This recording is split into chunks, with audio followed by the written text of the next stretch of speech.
Hello everybody and welcome back to the channel. I would love it if you took a trip with me to Naha, Japan today. We're gonna pack a bag full of art goodies, hopefully find us a cute spot to paint something, ride some electric bikes around, and just explore the city a little bit. So here we go. So far, we've really enjoyed exploring the city, especially because we're not really from big cities, and these have been some very busy cities compared to anything we're used to. I would not say I'm an urban girl. I definitely prefer the forests and the mountains, but it's been a lot of fun.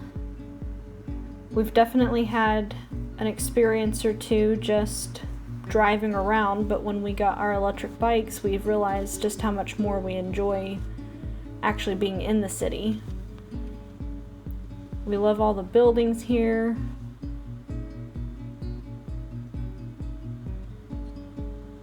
And seeing all the different kinds of cars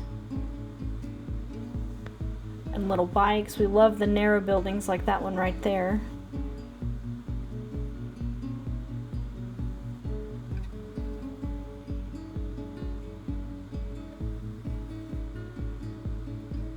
I really enjoy seeing all the greenery, especially compared to New Mexico. I think it's really interesting that most of their parking lots are like that. Here we are on our bikes. We're actually headed to the bike shop right now to get me a basket because I have been wanting one since we bought mine.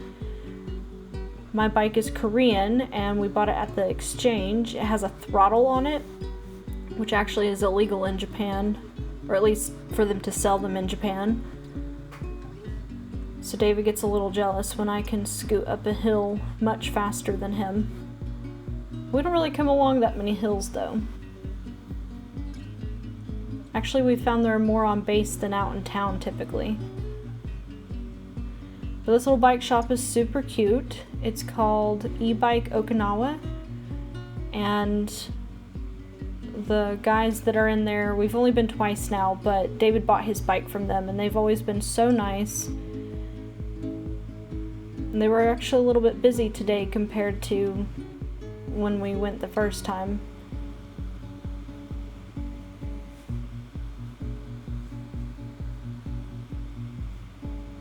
So many bikes. All of them are electric. It's really cool. A little bike repair section and corner. David got a free air fill up. This is where we ate lunch. A little taco place called Amigos. It was supposed to be Mexican, we thought, but I've never had teriyaki tacos from a Mexican place before. Doesn't matter though, because they were delicious. Here's my basket. It's removable, so it's really cool that I can just pick it up and go if I don't want to have to leave the whole basket or not.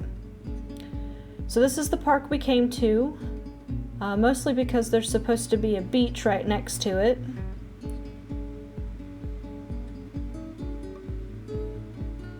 Speaking of which, look how pretty. The water was so blue.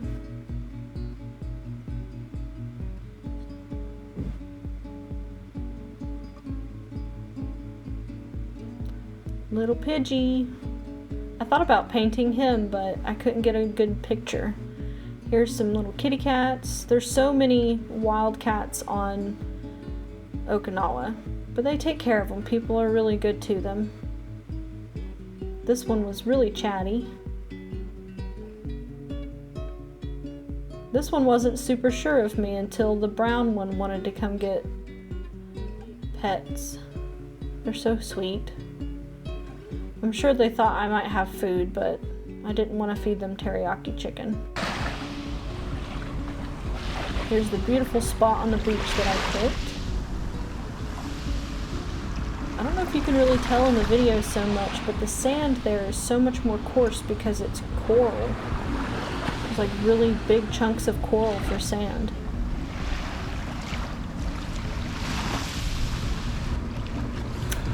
So I found this flower over when we first got on our bikes.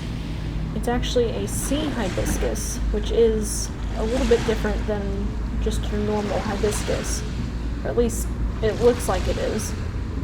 The patterns on them are a little different. And I'm just sketching it out really quick. I typically do this in micron pen first, but I liked this pencil a lot and I wanted to use it. Just listen to the waves crash for a little while.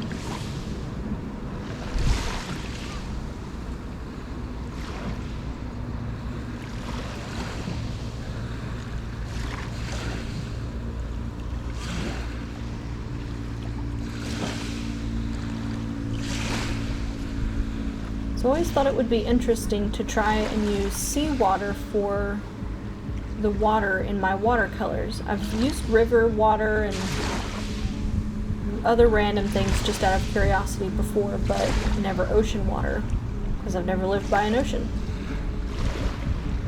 So you can't see it here, but that's what's in my water cup.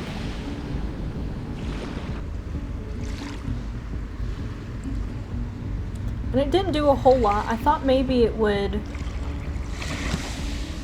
pull the moisture away, kind of the way that it does when you lay salt out on a watercolor painting. But it did do something to the color. Maybe they just didn't... Well, they mixed well, but it looks different, and you'll see in the picture at the end. And I had a hard time getting a really dark color, maybe because of the way it was interacting with the pigment. I'm not really sure.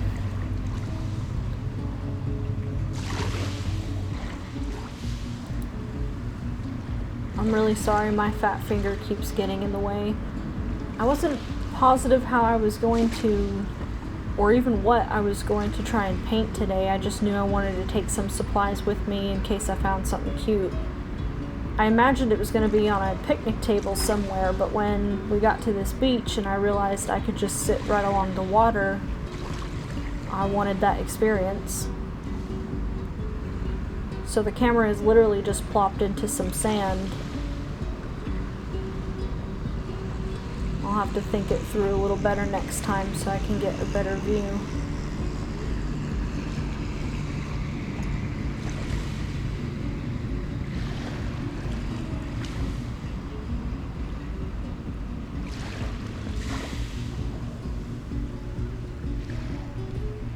Being in a new country is definitely interesting.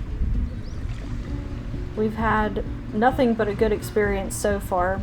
Some people want to come up and chat with you about America and stuff, and some people don't. I like both. They've all been really nice. We use Google Translate a lot, but it makes for a fun interaction, and usually we both end up laughing.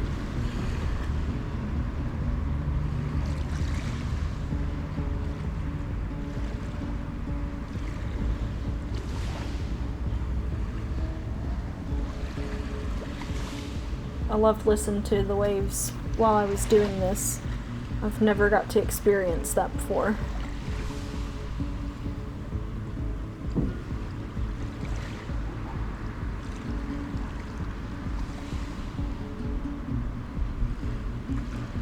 I actually think the last time I was at a beach was like 2010, maybe?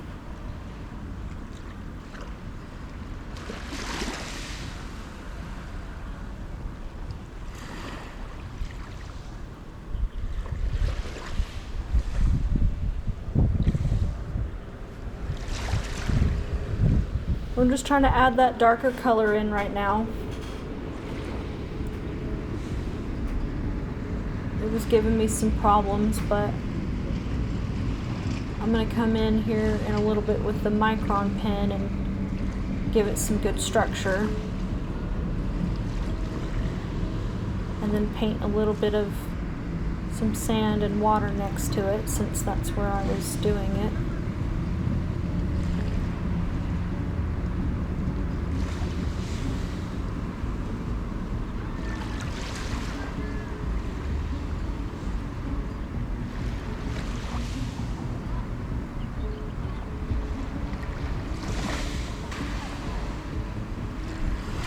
Yeah, so here she is. It's a little sloppy, but I like to paint loose. I like the pen to do a lot of talking in my illustrations too.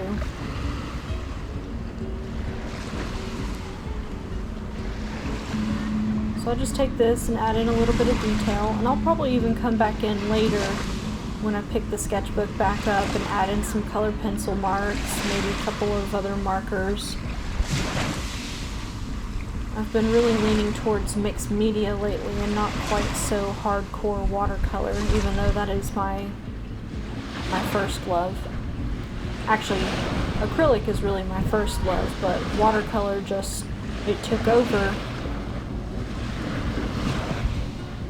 I love how simple and easy and clean the setup is, and the teardown. I love how much more portable it is because you can get entire palettes.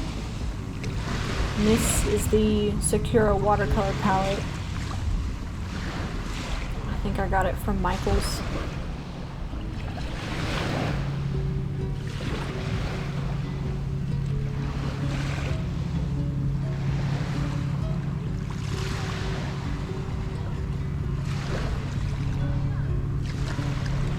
Just adding in some details.